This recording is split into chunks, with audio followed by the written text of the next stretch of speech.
All right. What's going on? What's going on? Happy Tuesday, everybody. I hope you and yours are well. I hope you are having a wonderful, wonderful Tuesday. It is a beautiful, sunny day here in Los Angeles, and I'm excited to talk to you today. How y'all doing, man? Y'all doing all right? Y'all doing okay? Good, good, good, good. I'm excited about this conversation that we're about to have. If you haven't liked, shared, or subscribed, I'm going to ask that you please do that right now. It's only a few of us in here. Hopefully, more will come. But I want to talk to y'all today. Y'all know how I do. I don't like to keep y'all waiting. I don't like to keep y'all waiting. I like to dive right into the conversation. And so here's the conversation. Um, do we really believe that we have the ability to be the solution where we see problems? Do we really believe that sometimes God calls us to be committed to something and faithful to something, even though we're frustrated, even though we may be overwhelmed, even though we may be angry? Do we? Well, if you are shaking your head saying yes to that question, then here's a follow-up question. Why are our historic denominations, our historic conventions, our historic associations, why are they struggling? What's going on? I hear some of you, well, they're struggling because it's an old guys game and they don't let the young guys do anything. They're struggling because no new ideas. They're struggling because they're not relevant. All that stuff. But remember the first question. Do we really, really, truly believe that we can be the solution to the problems that we see? Do we really, really, truly believe that sometimes God calls us to be faithful and committed to something, even when we don't want to be, even when it's hard, even when we're frustrated?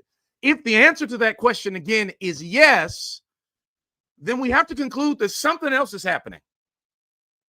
Something else is causing preachers, pastors to leave denominations, conventions, associations, something else. Something else. Now. Let me preface this conversation by saying I do believe that God calls people elsewhere. I do believe that sometimes it's just time. It's time to do something else, time to go somewhere else. I am not talking to the pastor, to the preacher, to the layperson that genuinely felt the call of God to leave their association or to leave their convention or to leave their denomination. Okay. I understand that we serve a sovereign God. I understand that God sometimes will prompt us to do things that may not make sense to me or may not make sense to others, but it makes perfect sense to you because God is calling you to do that. I ain't talking to you. I ain't talking to you. So if you're listening to me right now saying, what do you got to say? God called me to do what I did. All right, cool. I can't argue with that. You pulled the God card. Can't argue with that. That ain't everybody though. That ain't everybody though.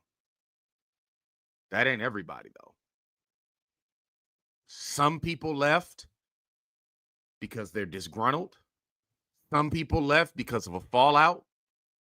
Some people left because they didn't feel like they were getting what they needed. And it wasn't really God saying go. It was frustration, bitterness, exasperation led to some of y'all leaving your denominations, associations, and conventions. Let me also say this. I do not want to romanticize our denominations, our conventions, and our associations. I don't want to make it seem like you left the best thing going. I don't want to make it seem like our associations and conventions are just firing on every cylinder and they're banging it out the park. I want to firstly say, I agree with some of the frustrations that you have. I agree with some of the critiques you have. I agree. Look, let me tell you, our denominations, our conventions, and when I say "our," let me clarify. I'm specifically talking about historically African American conventions, denominations, and associations. Okay, ours. Okay, I'm talking about the Magnificent Seven historic denominations. I'm talking about Kojic. I'm talking about National Baptist Convention USA, National Baptist Convention of America, Progressive National Baptist Convention, AME Zion, Christian Methodist Episcopal, and I think that's all of them. I think that's 7. All right, and I'm talking about the other denominations that came out of those denominations, the offshoots. I'm talking about Black denominations, Black conventions, and Black associations. Because the reality is, you know, some preachers, some pastors left Black conventions only to find a home in white ones. And again, who am I to judge? My question is just why? Why? Why'd you do it? Again, I am not here to criticize your choice. I'm here to make you think about your choice. Because preachers, pastors, we think that we're visionary people. We think that we're anointed and gifted people. Most of us, right? It's not arrogance, it's confidence. Pastors, preachers, we tend to think that we have skills and abilities. But then the question becomes, why didn't we apply those within our associations, conventions, and denominations? Some of you are saying, well, I did. I tried. You see my wall up here? I have a picture of TJ Jimson. TJ Jimson is the gentleman right here with the glasses on in the corner. Picture of TJ Jimson. Let me tell you about TJ Jimson. TJ Jimson became the president of the National Baptist Convention USA after J.H. Jackson. Yes, the infamous J.H. Jackson. TJ Jimson's father was formerly the president of the convention before J.H. Jackson. So you better believe that Jimson had the itch. He wanted to be president. He served in various areas within the convention. He was a convention guy. However, J.H. Jackson is elected. And J.H. Jackson ends up serving as president of the National Baptist Convention USA for 30 years. And some of the ways in which he extended his tenure, shall I say, were less than above board, right? Okay. I want to commend to everybody today the book, The Challenge of J.H. Jackson by Jared Alcantara. It's a phenomenal book. J.H. Jackson is the president of the National Baptist Convention for 30 years. But guess who's waiting in the wings? TJ Jimson. Guess who's right alongside J.H. Jackson? TJ Jimson. A split occurs. What's going on, Willie? Good to see you. A split occurs within the National Baptist Convention USA. Guess who stays in the National Baptist Convention USA? TJ Jimson. And after 30 years, in the early 80s, TJ Jimson finally becomes the president of the National Baptist Convention. Now, you don't think during all that time,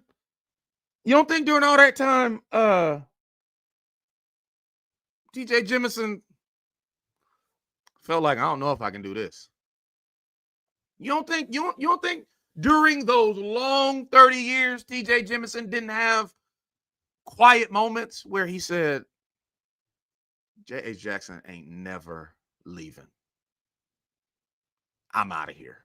I'm going to resign. But he didn't. He stayed long enough to become president and to ultimately make the reforms he deemed necessary as president. Why do I bring all of this? Why do I bring all of this up? And why is this important to me? Number one, because I don't. Let me ask you this question. Say that you had a family home. Okay. You grew up in that home. Okay. You raised your children in or around that home. That home was passed down from generation to generation to generation to generation. And with each generation came a new way to manage the home. The home was tended to differently depending on whose hands the home was in. But eventually a generation arose that said, you know what? This home is antiquated. This home is outdated. This home is old. And rather than seeking to renovate the home, rather than seeking to beautify the home, rather than seeking to make the home that has been handed down from generation to generation better, the response is, let's level it and let's move somewhere else. Man. That to me smacks, number one, of something called chronological snobbery. You know what chronological snobbery is? Hey, Auntie, good to see you. Auntie, good to see you. Good to see you. Good to see you. Chronological snobbery. Believing that those of us that exist today know better than those that came before us. Believing that our gumbo is better than grandmama's gumbo, great-grandmama's gumbo, great-great-grandmama's gumbo, simply because it's ours. And we've tweaked the recipe, and our recipe is better just because it's the latest. That scenario, good to see you, Xerix, good to see you, Doc. That scenario of leveling the family home that's been passed down from generation to generation to generation to generation. That scenario smacks of chronological snobbery. It is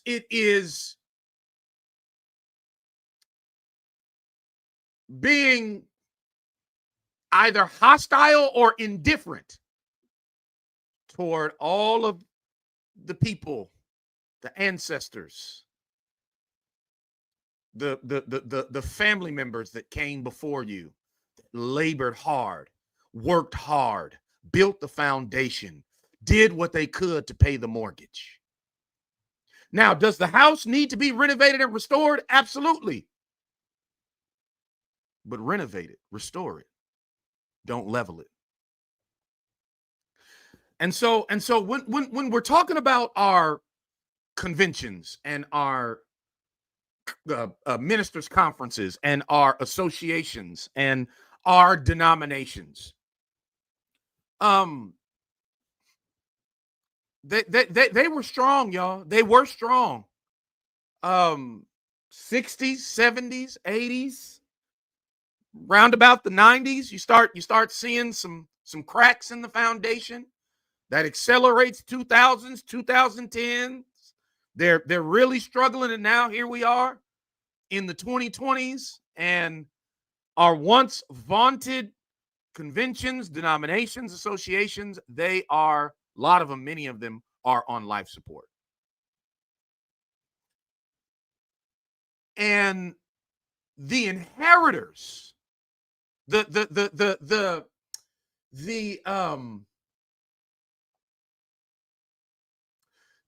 inheritors that should have been inheritors, or the guys, let me correct what I'm saying. The guys that should have been inheritors disassociate, leave. Either they become non-denominational, interdenominational, or they go to a white denomination. And then as they're leaving, and even after they leave, they talk bad about the very associations, conventions, conferences, denominations that they grew up in and that they left. And that circles me back around to the initial question. What happened to being the solution? What happened to seeing what's wrong and fighting by God's grace through his spirit to rectify the wrongs? Why are we so quick to leave? Well, I'm gonna share with you. Some reasons why we are so quick to leave our denominations, our conferences, our conventions, our institutions. I talked about one reason. Xerxes says, especially in our black churches. Let me display this. Xerxes says, especially in our black churches, brought on by non-denominational independence of authority and the desire to be creative and leadership different than our forefathers. Yep. Now listen, I talked about it just a second ago. Chronological snobbery. It's funny because if you're a particularly political person, then you know that during every election season, everybody is trying to chart what the younger demographics are doing. All right, the younger demographics are going to vote this way, or the younger demographics think this, or the younger demographics, and that's often touted as sort of a bellwether of the election, and it's often kind of held out as, you old fogies need to get with it, because look at how the younger demographics are voting. Look at what the measures they're supporting. And oftentimes, particularly during election season, young people and the young vote is held out as the coveted vote that we all should watch, that we also need to be, that is also instructive for us, right? Do what they do, go their direction. While I want all of my young people to vote, and while I'm happy when young people vote, and while I believe every person should vote, I don't think that we as a country should be taking our cues from young people. We involve them, we train them, we mentor them, but we don't follow them. Why? Because there's something that young people, and I'm relatively young, y'all. I will be 45. So compared to a lot of preachers, pastors, particularly in the association that I'm affiliated with, in the Baptist Ministers Conference that I'm affiliated with, I would be considered young. So I'm talking about myself too. So what's often associated with youth? Lack of wisdom.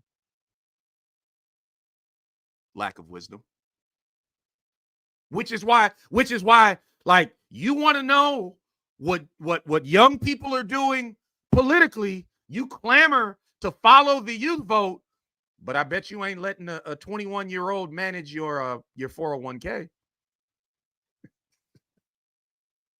I bet you're not letting a 22-year-old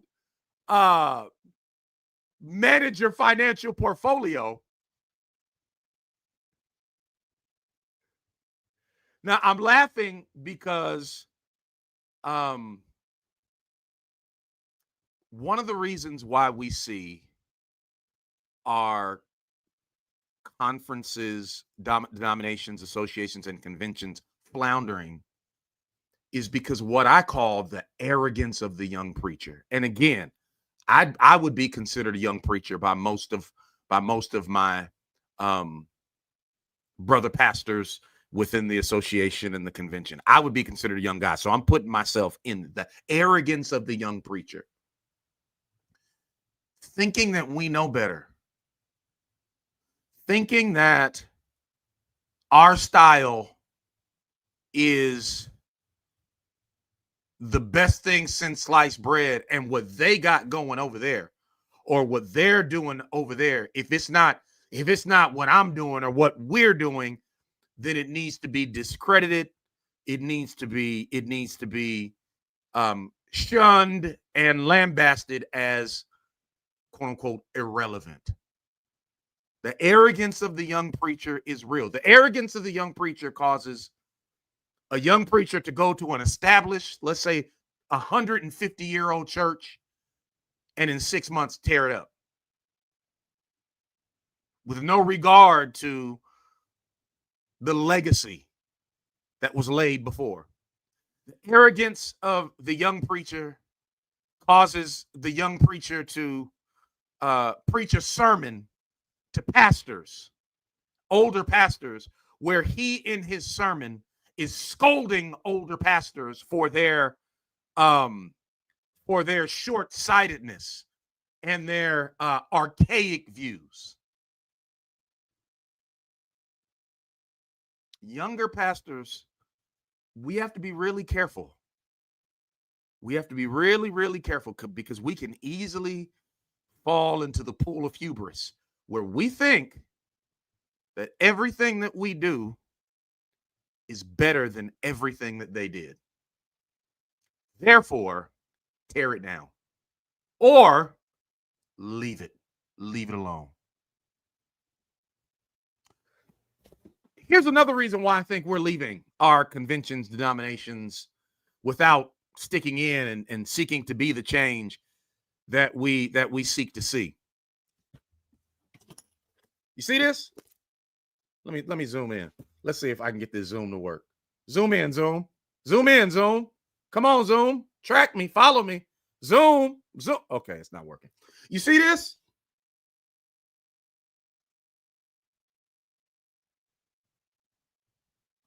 This book is called Evaluating the Church Growth Movement. Evaluating the Church Growth Movement. If you're not familiar with the Church Growth Movement, which was an actual movement that occurred, it started in missiological circles, a guy by the name of Donald McGavran. Ultimately, Fuller Theological Center became the headquarters of the Church Growth Movement. If you're not familiar with names like C. Peter Wagner and Elmer Towns, then you need to do some quote unquote ecclesiological research and learn about the Church Growth Movement, because it is an absolute fact, undeniable fact, that the way that we quote unquote do church in America by and large has been greatly what's another adjective? Enormously, significantly been impacted by the Church Growth Movement. And if you are unaware of what the Church Growth Movement was, then you're probably unaware of how the movement has even impacted you and your thinking and your perspectives and even your ecclesiology. Quick overview. movement that started in missiological circles with Donald McGavran, trickles in the Fuller Theological Seminary. It ultimately becomes a cottage industry where different metrics are used to determine how to grow a church and what needs to happen in order for churches to grow rapidly. Principles are developed out of the church growth movement called church growth principles. They study sociology. They also study other things to create these church growth principles. And the promise is if you implement these quote unquote church growth principles, your churches will grow rapidly, and thereby you'll be able to fulfill the Great Commission because now you have butts in the seats. And that's where we get the beginning of the megachurch movement. Out of the church growth movement, we get megachurches. Churches like Willow Creek in Illinois. Churches like Saddleback in Orange County. Churches like, I always forget the name of this church. Ed Young. I forget the name of the church. But all across the country, these mega churches start cropping up everywhere. And this movement starts within white evangelical circles. I write about this in my first book, and I think I write about this also some in my second book. But this movement begins in white evangelical circles. And guess what happens, y'all? The black church, we looking out the windows. We seeing, man, this white church blew up. They only have 500 members 5 years ago. Now they got 12,000 members. What? Man, they only had 100 members a year ago. Now they got 1,500 members. What? Oh my goodness. You know what we say? We got to get some of that. So you want to know what happens? We start attending their conferences. We start buying their books. Remember, the church growth movement becomes a cottage industry, a business, right? Where these principles are monetized, books, right? Conferences. And guess what? We indulge. And guess how we indulge? We indulge with an assimilationist mindset without recognizing and realizing that, hold up, these principles are derived from a very different context for very different audiences. I don't know if I can just take everything.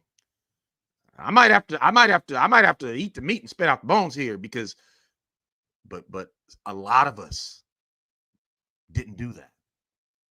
We just embraced what we saw, what we learned, wholesale, brought it back to our black churches. And guess what? Our conventions and our denominations, they weren't going in that direction. Our conventions, our denominations, by and large, our associations, by and large, were still traditionally what they were. And so guess what we started doing? Well, if y'all ain't on this, if y'all ain't with this, if y'all ain't, then we out. Peace. And essentially,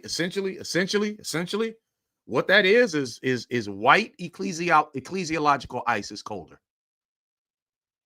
And listen, y'all, we left our conventions and associations and denominations because of white folk. Some of us. Now, listen, again, I've already said this. If the Lord called you out, if the Lord said, hey, join this denomination or join this association, then you need to follow my sister, the best moderator in all the land, Michelle Turner. Thank you so much. Listen, if the Lord told you to go, then my goodness, you needed to obey the Lord, and I am not knocking you. But can I tell you this? And y'all know I'm telling the truth right now. Y'all know I'm about to tell the truth. A lot of the guys that I talk to that criticize me because I'm a part of associations and part of conferences, a lot of the guys, they didn't, it ain't no God told me to. It's you still with them? What they doing for y'all? You still over there with them? It's 30 churches in that association, and the biggest church in the association only got 150 members. Why are you over there with them? You still over there with them? They still singing out of hymnals. You still over there with them? Da da da da. I guarantee, I'd say 70, 80% of the preachers, pastors that I've talked to, and I love them. I'm not listen. This is not I'm mad at you or I'm bashing you. This is let's think about this. Most of the time, it's not, man, God told me not to do that, or God told me to go here. It's, man, shoot. All them old guys in leadership, they're not letting us young guys do nothing. Man, shoot. They wouldn't let me preach late night. Man, I had to leave because, something fishy going on with the money. Now, again, listen. All of those are valid reasons to be frustrated. All of those are valid reasons to want to transition. My only thing is, how did you try to be the solution? How? What did you do to try to make it better? What did you do to try to turn the tide? What'd you do? What'd you do? And not just what did you do, but how long did you do it for? Oh, man, I gave it a year and I was out of there. Again, TJ Jimson waited 30 years. And I'm not saying you got to wait 30 years. But the reason why TJ Jimson is on my wall, and the reason why TJ Jimson is a hero of mine, is because he's a great example of sticking with something. He's a great example to me. Let me tell you, all of these pictures talk to me. All right. Sometimes I'm sitting in my chair. My chair is actually on the opposite side here. Sometimes I'm sitting in my chair and I'm just staring at the wall. And I think to myself, right, I'm going through various situations, thinking about making decisions in ministry, praying, and I think to myself, what would Gardner C. Taylor think? Well, I wonder what Gardner C. Taylor would say. And I'll look at Gardner's picture, and I'll think about Gardner Taylor's philosophies. I'll think about the books that he wrote. I'll think about some of the sermons that he preached. So in that sense, he talks to me. I'm not saying he literally, the pictures literally talk to me. Some of y'all like, look, this dude need to be committed. No. You know what TJ says to me when I look at his picture? Isaiah, be faithful. Don't tuck tail and run. I know it's frustrating. Dig in. You got work to do. That's what TJ says. Now, let me share the model with you guys.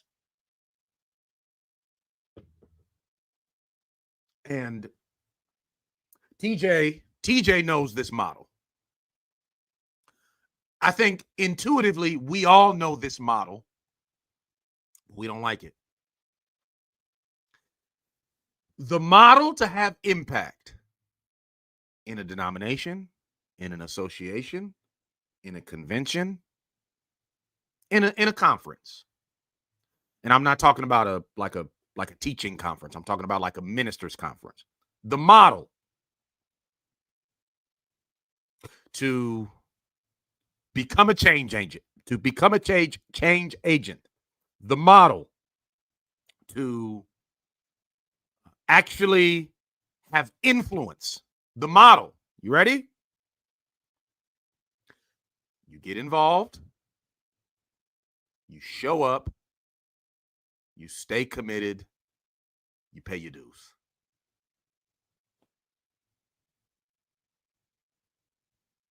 Boise Kimber is currently the president of National Baptist Convention USA. And there are some things I don't agree with Boise on, but one thing I can't take away from the brother, man, that brother, faithful, committed. That's the model.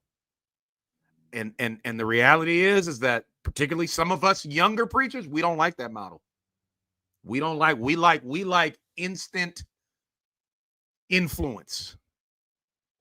We like instantaneous access.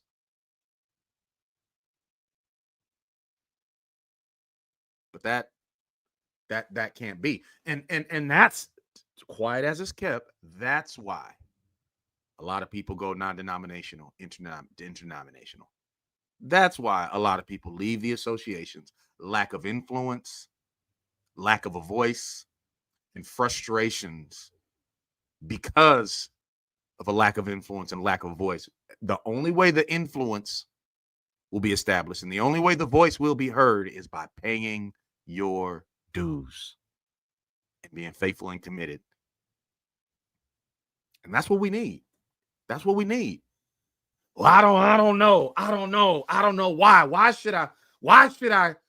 should I exert my energy and my mental capital for these denominations and for these conventions and for these associations? Why? I mean, why?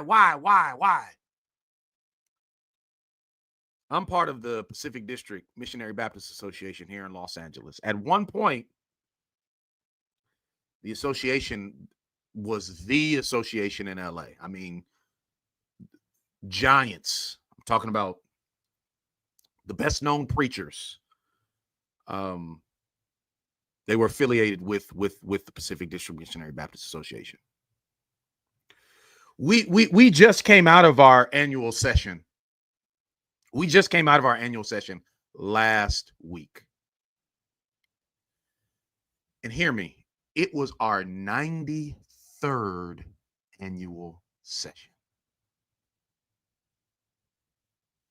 93 years. 93 years. Why is that so easy to walk away from? Why are we so flippant about legacy? Why can we look at an institution that's been ours? Now, again, not perfect, flawed, okay? But it's all God gave. God, these institutions, our conventions, our denominations, our associations, they were birthed within our churches, within our communities. They served in the heyday. They served as sources of strength and encouragement to clergy and to lay people and to Black people everywhere. Why is it so easy for us to disregard legacy and walk away? Well, they don't do nothing for me. They're not doing nothing for me. What are you doing for them? I am not a part of the Baptist Association that I'm a part of because I'm looking for them to do something for me. Now they do. As a matter of fact, let me say this. If you are Baptist, you need to be a part of some type of association. Why? Because one of our bedrock foundational philosophies as Baptists is the autonomy of the local church. Okay, so Baptist churches are self-governed, autonomous organizations. But here's the question, preacher. Here's the question, Baptist pastor, Baptist preacher, Baptist pastor. How can you encourage a visitor to join your church by saying you need community? You need to be connected to a family. You need to come and join with a group of believers that will spur you on to faith and righteousness. How can you say that to individuals when as a congregation, you're like, we doing our own thing. We don't need nobody. We good. We fine. We over here.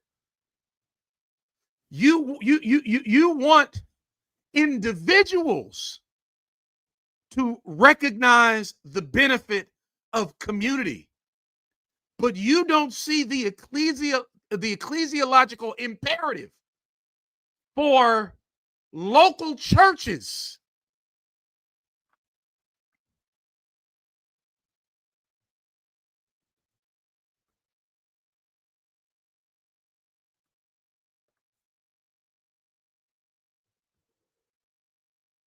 My bad, y'all.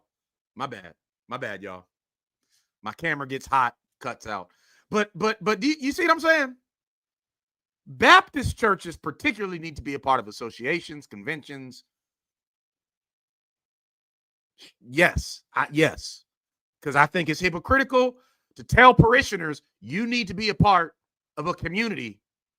Yet as a church, we on our own. We an island. We do our own thing. Nah, man. Nah. 93 years. 93 years. The association that I'm a part of has been in existence. And that shouldn't be so easy to walk away from. Shouldn't. That's legacy. Blood, sweat, and tears of pastors and preachers that were well respected, well revered, that did so much for the city, gave their lives for their churches and for these associations. And now we come along and flippantly just say, who cares? We out.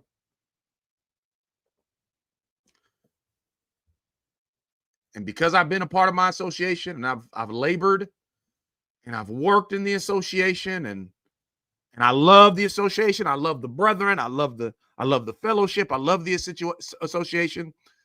Last week, guess what, y'all? I became the dean of the Congress of Christian Education. So I'm not showing you this to toot my horn. I'm not showing you this because I want you to pat me on my back. I'm showing you this to prove a point. That if you really, really, really work, stay committed and stay faithful, then you'll probably be put in a position to potentially change the things that you see that are wrong. The things that you're complaining about, if you stick in, hold on for just a little while, eventually you will gain the influence and access to improve it and to make it better. But if you just give up, then that's what you do. And then here's the sad part. Then after you give up, you turn around and you criticize. Oh, y'all not doing nothing. Y'all da. You turn around and criticize. You give up, you turn around and criticize.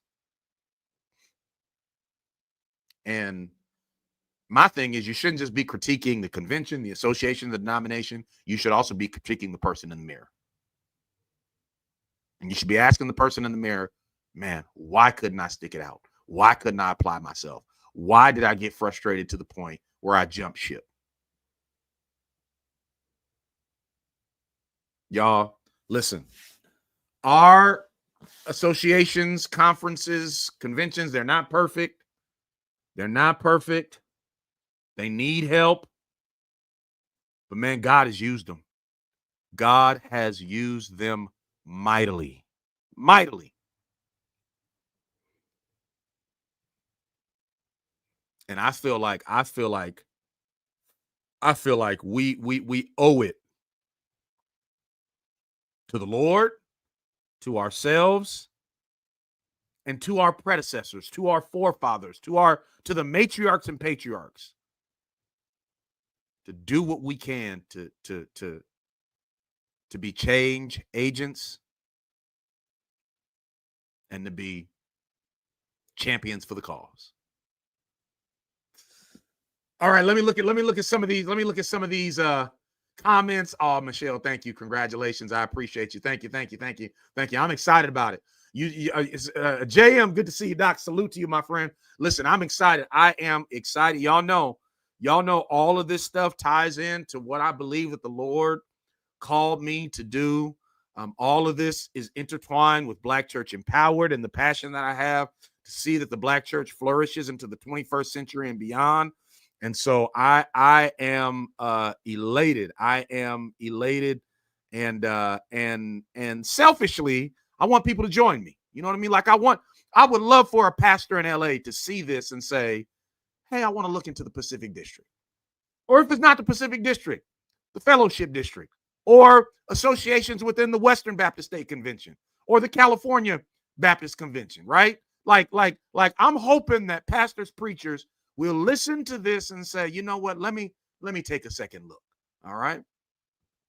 JM says, unfortunately, we have some Black Christian YouTubers and Black Christian and Black identity cults have been bashing the Black church for years now. Yep. Ignorantly, might I add. But that we gonna kill all that. We gonna kill all that.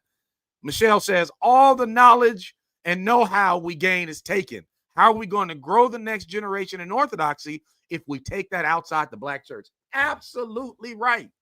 Absolutely right. It's kind of like a father that abandons his family, getting mad at his son for growing up and going to jail when he gets older. You abandoned your family, Doc. Now, that's not excusing the son's behavior and actions. Ultimately, yes, the son is responsible, but that brother got to take just as much of a look at himself as he does his son. So yeah.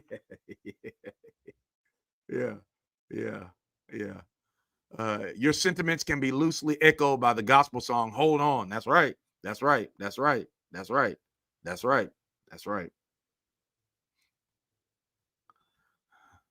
Ailey Morris. Some are already too far gone.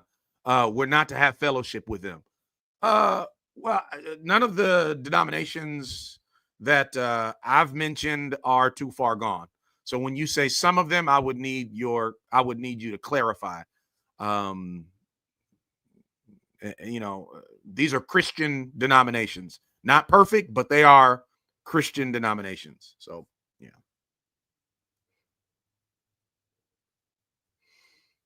All right. Correction. So it's called Hold On Soldier by Walter Hawkins. Yes. Good to see you, JM. Thanks for being here. What else y'all got for me? All right, listen, y'all. Listen. I am so excited. You want to know why? Tomorrow, I'm doing a special live broadcast with my friend and brother, Dr. Vince Bantu.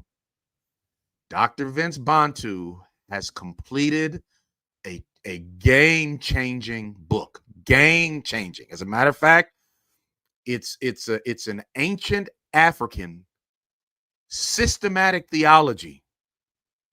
He didn't write it. An ancient African theologian wrote it.